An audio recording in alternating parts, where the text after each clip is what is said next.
नमस्कार दोस्तों, हमारी चर्चा संतान के विषय पर चल रही है। अभी तक हमने संतान के विषय में जानकारी ली है। अब हम यह जानेंगे कि संतान के कारक भाव यानी पंचम भाव के स्वामी पंचमेश किसी भाव में स्थित होते हैं तो उसका क्या प्रभाव पड़ता है। इसके विषय में हम सभी 12 भावों के बारे में चर्चा करेंगे। सबसे पहले हम जानेंगे कि जब पंचमेश प्रथम भाव में होता है तो उसका क्या परिणाम होता है। जब पंचमेश प्रथम भाव में होते हैं तो पंचमेश अपने से नवम भाव में होते हैं, अर्थात परिणाम शुभ ही होता है। ऐसा जातक ग्रह की शुभता के अनुसार उच्च पदस्थ, सही गलत का निर्णय करने वाला, मंत्री, भगवान से डरने वाला, न्यायाधीश या भगवान की भक्ति करने वाला होता है।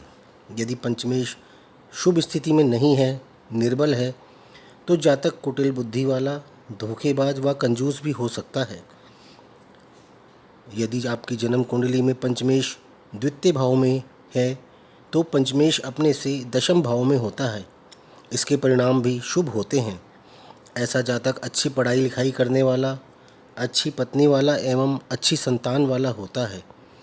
किंतु यदि पंचमेश बुरी स्थिति में होता है, निर्बल हो या पीड़ित हो तो जातक दरिद्र भी हो सकता है तथा उसका जीवन तनावपूर्ण व्यतीत हो सकता है।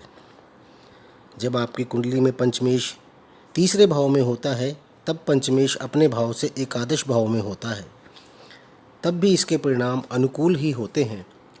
ऐसे जातक के अधिक संतान होती है, संतान से लाभ प्राप्त करता है, उसके भाई भी अधिक होते हैं, उनसे भी उसको लाभ ही होता है। किंतु यदि पंचमेश की स्थिति यहाँ पर खराब होती है, पंचमेश निर्बल होता है या पीड़ित होता है, तो जातक छल कपट करने वाला भी हो सकता है। उसके जीवन में उसकी संतान से परेशानियां भी बनी रहती हैं। जब किसी जातक की कुंडली में पंचमेश चतुर्थ भाव में होता है तब यह पंचम भाव से द्वादश भाव में होता है।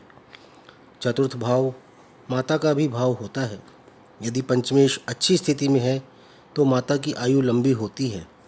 जातक मंत्री या सलाहकार भी हो सकता है, जैसे कि वकील या जज आदि। किंतु पंचमेश की अशुभ स्थिति संतान के लिए भी शुभ नहीं मानी जाती है।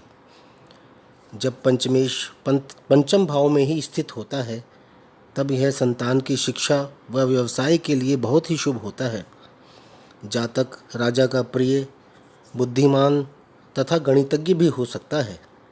यहाँ पर पंचमेश की अशुभ स्थिति आपकी संतान की आयु के लिए भी सही नहीं होती है तथा मानसिक तनाव भी बना रह सकता है। जब पंचमेश छठे भाव में होता है तो पंचमेश अपने से द्वितीय भाव में होता है। छठा भाव मामा व मौसी का भी भाव होता है, अतः यह योग मामा की समृद्धि के लिए भी शुभ होता है।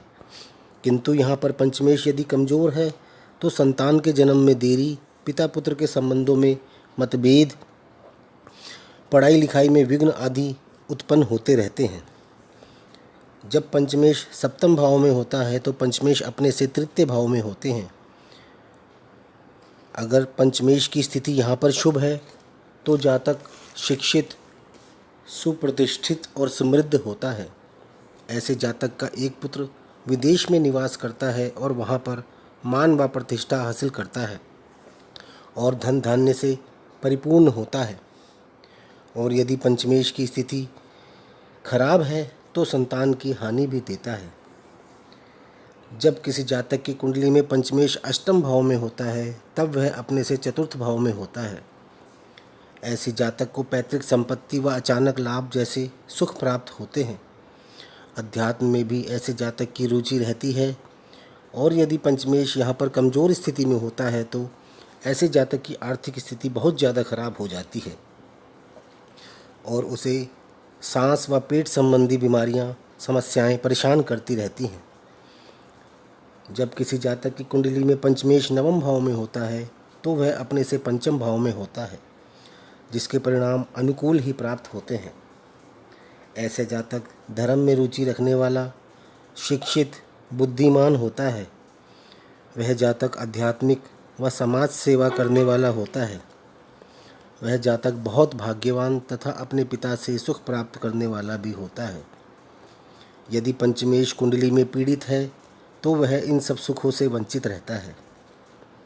जब किसी जातक की कुंडली में पंचमेश दशम भाव में होता है तो वह अपने से छठे भाव में होता है और त्रिकोण का स्वामी होकर केंद्र में स्थित होने से राजयोग भी देता है।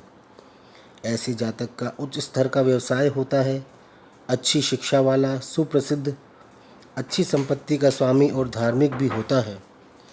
यह बहुत ही शुभ योग होता है। यदि कुंडली में पंचमेश पीड़ित हो तो जातक की शिक्षा व व्यवसाय में परेशानियां आती हैं। जब किसी जातक की कुंडली में पंचमेश एकादश भाव में होता है तब वह अपने भाव से सप्तम भाव में होता है और उसकी दृष्टि सीधी पंचमेश पर होती है, जिससे पंचम भाव को बल भी मिलता है और वह बली भी बनता है।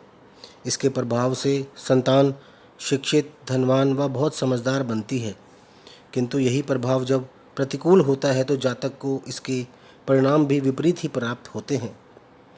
जब किसी जातक की कुंडली में पंचमेश द्वादश भाव में होता है तब वह अपने से अष्टम भाव में होता है, जो कि सामान्यतः ज़्यादा शुभ नहीं माना जाता। यदि वह शुभ स्थिति में है तो आध्यात्मिक उन्नति देता है, मोक्ष मार्ग के लिए प्रेरित करता है, तीर्थ यात्राएं व साधु की संगति जैसे शुभ परिणाम मिलते हैं।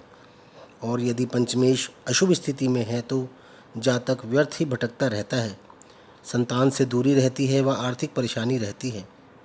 इस प्रकार आप अपने पंचम भाव के स्वामी की स्थिति से अपनी संतान से संबंधित काफ़ी जानकारी प्राप्त कर सकते हैं। दोस्तों, आपको यह वीडियो पसंद आया हो तो इसे लाइक अवश्य करें, साथ ही हमारे चैनल को सब्सक्राइब भी करें। धन्यवाद।